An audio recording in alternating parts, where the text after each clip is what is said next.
I am Martin Selly. I was born in a little village called Sprottau in Germany in 1897. It was a quiet place back then. Rolling hills, peaceful countryside. A lot has changed since the war. I was a non-commissioned officer in my nation's army during the First War. And afterwards, I studied industrial chemistry and then joined my father's putty business in Berlin. It was there that I found something that I could love. I married my love, Sarah, back in '31, a truly special day. In 1933, when Hitler came to power, life became very difficult for Selly and his new wife. As a Jew under threat from the Nazi regime, Martin decided to emigrate, and after vain efforts to obtain entry to a number of countries, he applied for an Australian visa, which required a £200 deposit. The Nazi authorities forbade such overseas exchange transactions, so he fled with his family to England on a transit visa with only putty formula and 10 German marks in his pocket. Sometimes in life you have to take a risk, and that is surely what this was. But we couldn't stay. Sarah couldn't sleep. You never knew if they would come for you in the night. When we headed to England on that boat, we had no idea what lay ahead of us, but we had to do it. I had to do it for Sarah. After a tumultuous time in England, Martin couldn't sell his putty formula for enough money. A nail-biting 3 days before his visa expired, the German Jewish Aid Committee in London finally lent him some funds, so they left England, bound for Australia, arriving in Melbourne on the 8th of August, 1939. Ah, fresh air and sunshine. It is as soon as we walked off the boat. If I was going to pay back that loan and start a new life with Sarah, I had to sell the putty.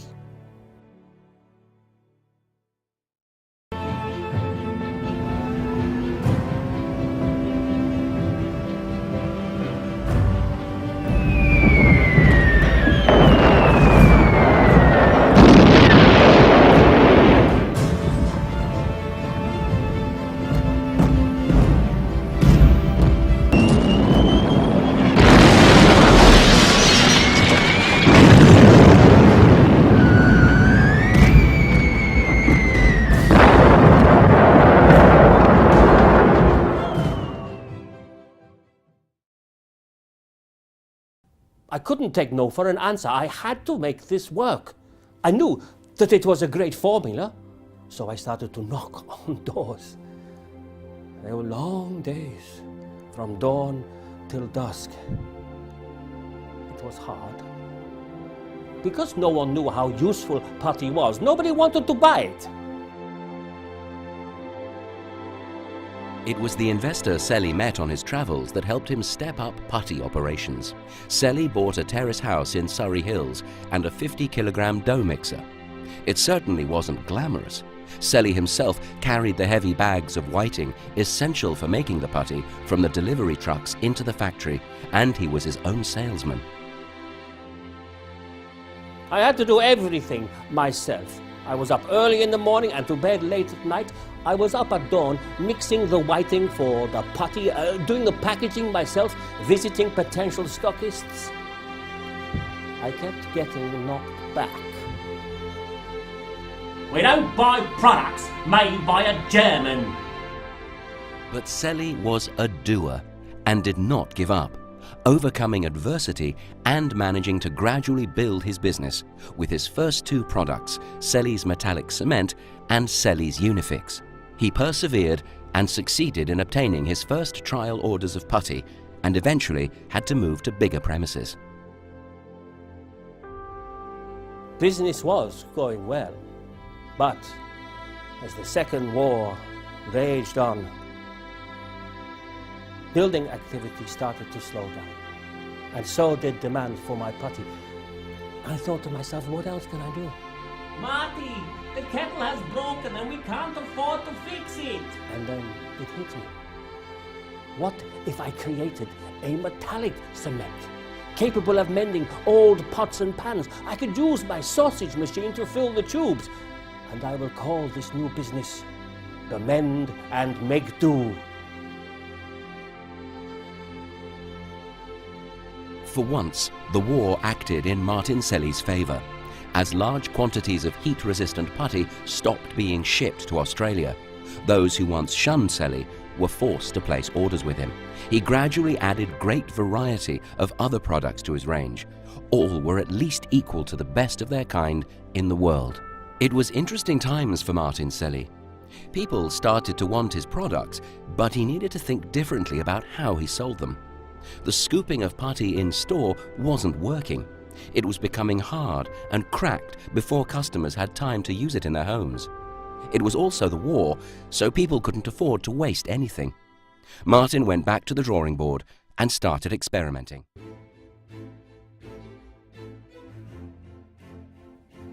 At first I thought about the containers, but then I realized that I would have to change the recipe. So I created a new formula, and I called it Compound B. Now, Compound B allowed the putty to stay moist so that it lasted longer. People said it wouldn't work, but sales really took off.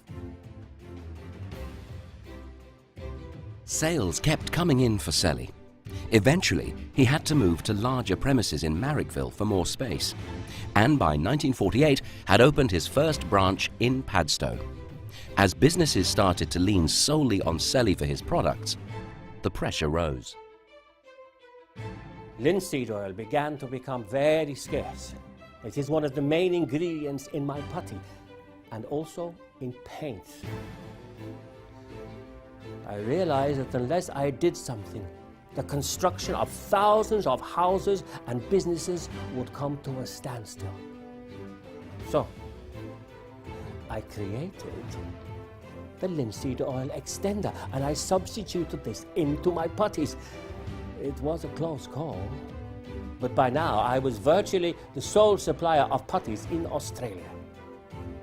I received a call from the builders of the Sydney Opera House. They were looking for a product so strong that it would stick tiles to the sails. So I sold them some Unifix, and that seemed to go down a treat. About the same time, the crane at Garden Island made some inquiries about my caulking compound. 8 years later, it was as good as new.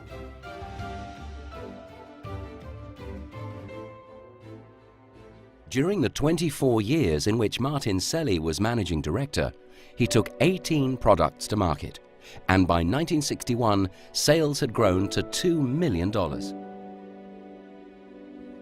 After 24 years, it was time to stand aside and let others continue my legacy. But before I let go, I had one more mission.